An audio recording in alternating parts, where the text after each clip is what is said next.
Dictation start होगी 5 second बाद।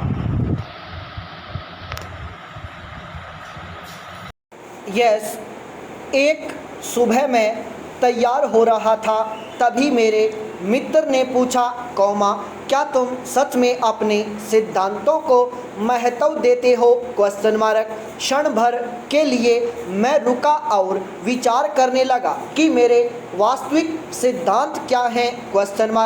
तत्पश्चात मैंने महसूस किया कि मेरे प्रत्येक कार्य को मेरे सिद्धांत ही तो मार्गदर्शित करते हैं। वास्तव में मित्र के प्रश्न से पहले मैंने अपने सिद्धांतों पर कभी विचार ही नहीं किया था। अमेरिकी शब्दकोश में भी सिद्धांतों का आचरण के नियम के रूप में परिभाषित किया गया है। सिद्धांत जीवन के ऐसे निर्धारक तत्व होते हैं जो जीवन में हमें सही एवं गलत का मार्ग दिखाते हैं। ये ऐसे गहरे विश्वास हैं जो हमारे प्रत्येक कार्य का निर्देशन करते हैं। दूसरी तरफ यदि विशेषाधिकारों पर विचार करें तो ये ऐसे विशिष्ट लाभ, अधिकार या प्रदान किए प्रतिरक्षा उपकरण होते हैं जो केवल कुछ व्यक्तियों एवं समूहों को प्राप्त होते हैं। विशेषाधिकार, अधिकार से अलग होते हैं।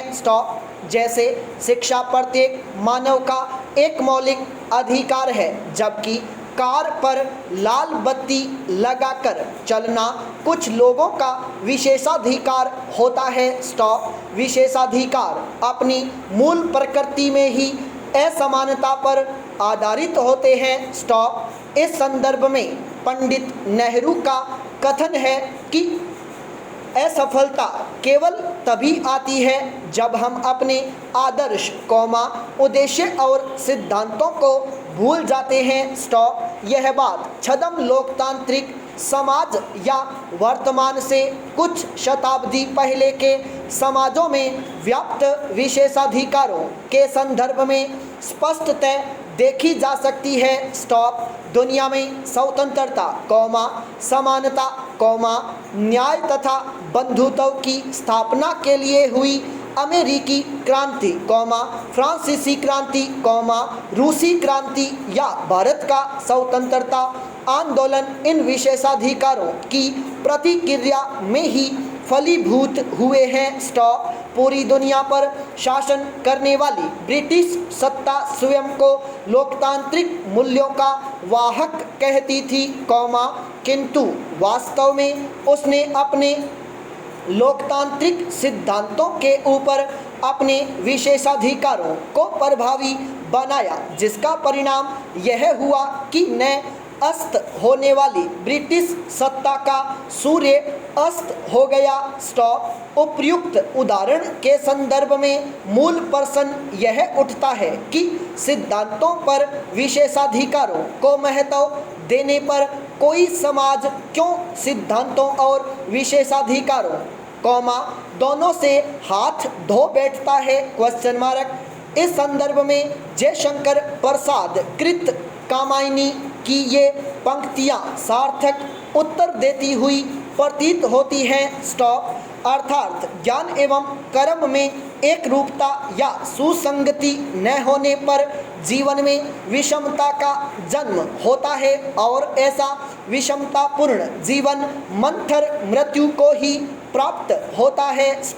अतः विशेषाधिकार, जीवन के मूलभूत सिद्धांतों से असंगत होता है, जिससे विशेषाधिकार को महत्व देना किसी समाज की विषमता का मूल कारण बनता है।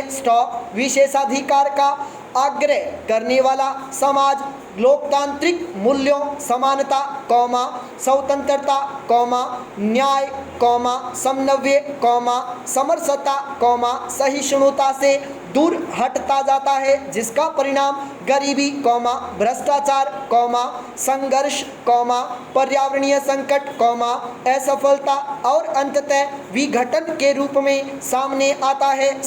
विघटित समाज के ऐसे उदाहरण वर्तमान में छद्म लोकतांत्रिक राष्ट्रों में आसानी से देखे जा सकते हैं, जिसका परिणाम इन राष्ट्रों में गृह युद्ध, आतंकवाद तथा संघर्ष के रूप में सामने आता है। स्टॉप। निसंदेह अतार्किक विशेषाधिकारों को प्रश्रय देने वाला समाज न्याय के मूल्य से दूर हटता प्रतीत होता है तथा स्वार्थ को आगे बढ़ाता है। स्टॉप। ऐसे समाजों में लिंग, जाति, धर्म, नरजातीयता के आधार पर असमानता दिखाई पड़ती है, जिसका एक प्रमुख उदाहरण अमेरिकी दास प्रथा रहा है, तो दूसरा उदाहरण भारत की जाति व्यवस्था में देखा जा सकता है। स्टॉप। इन विशेषाधिकारों की बड़ी कीमत भारतीय व अमेरिकी समाजों को चुकानी पड़ी। स्टॉप। सामाजिक विशेषाधिकार की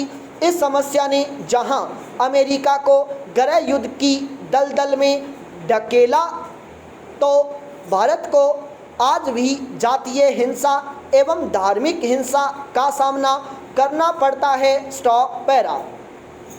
किंतु विशेषाधिकारों और सिद्धांतों के इस संघर्ष का एक रचनात्मक पक्ष भी रहा है, जिसकी चर्चा किए बिना दोनों का निरपेक्ष मूल्यांकन अधूरा है। स्टॉप। विशेषाधिकारों की समाप्ति की दिशा में हुए संघर्षों के परिणामों ने जहां अमेरिका को एक आधुनिक तथा सशक्त लोकतंत्र के रूप में स्थापित किया है, वहीं भारतीय सामाजिक विशेषाधिकारों की प्रतिक्रिया ने भारत में जाति के बंधनों को ढीला किया है। स्टॉप। भारतीय संविधान ने भी अनुच्छेद 17 के तहत अस्पृश्यता का उन्मूलन किया है, साथ ही समाज के सभी वंचित वर्गों की सुरक्षा हेतु मूल अधिकारों का एक कवच प्रदान किया है। स्टॉप। उपयुक्त उदाहरणों के अलावा दुनिया के अन्य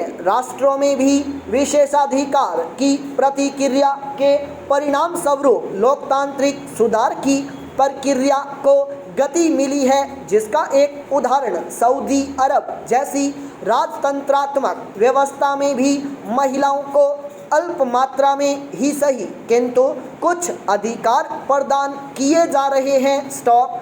कुछ वर्ष पूर्व अरब स्प्रिंग भी इन्हीं विशेषाधिकारों के प्रति हुई एक सशक्त प्रतिक्रिया मानी जा सकती है। स्टॉप। आज संपूर्ण दुनिया में होने वाले विविध आंदोलन, चाहे वे अभिव्यक्ति की आज़ादी को लेकर हों, नेट निरपेक्षता के लिए हों या महिलाओं के यौन उत्पीड़न के विरुद्ध #MeToo के रूप में हों, कहीं न कहीं विशेषाधिकारों के रचनात्मक प्रतिरोध का ही परिणाम है। स्टॉप। उपयुक्त सामाजिक विशेषाधिकारों के रचनात्मक विरोध के अलावा आज पूरी दुनिया में राजनीतिक विशेषाधिकारों को भी तार्किकता प्रदान करने की बहस चल रही है। स्टॉप। भारतीय राजनीतिक प्रणाली में प्राप्त विशेषाधिकार भी इससे अछूते नहीं हैं। स्टॉप। भारतीय लोकतंत्र का चतुर्थ स्तंभ मीडिया तथा सोशल मीडिया राजनीतिक विशेषाधिकारों के अनुचित प्रयोग के प्रति ज़्यादा मुखर हुआ है। स्टॉप। निश्चित रूप से विशेषाधिकारों को सिद्धांतों से ज़्यादा महत्व देने की प्रवृत्ति ने पूरी दुनिया के समाजों को उनके आदर्शों तथा समावेशी विकास के लक्ष्य से दूर किया है और संपूर्ण विश्व में सार्थक नेतृत्व का संकट उत्पन्न किया है, जिसने वैश्विक चुनौतियों, जैसे जलवायु परिवर्तन, साइबर असुरक्षा, आतंकवाद तथा शरणार्थी संकट जैसी विषम परिस्थितियों को भयावह बनाया है। स्टॉप। इन चुनौतियों का तार्किक समाधान सत्यनिष्ठा तथा ईमानदारी जैसे सिद्धांतों को धारण करने वाला नेतृत्व ही कर सकता है। स्टॉप। इस संदर्भ में पाश्चात्य विचारक का यह कहना है कि नैतिक शक्ति सार्वभौमिक एवं शाश्वत सिद्धांतों, जैसे ईमानदारी, सत्यनिष्ठा एवं लोगों के साथ सम्मानपूर्ण व्यवहार से उत्पन्न होती है, कौमा, बहुत ही प्रासंगिक है, स्टॉप। लोकोन्मुखी नेतृत्व के संदर्भ में ऐसा ही विचार भारतीय चिंतक चाणक्य का भी रहा है, संपूर्ण विराम।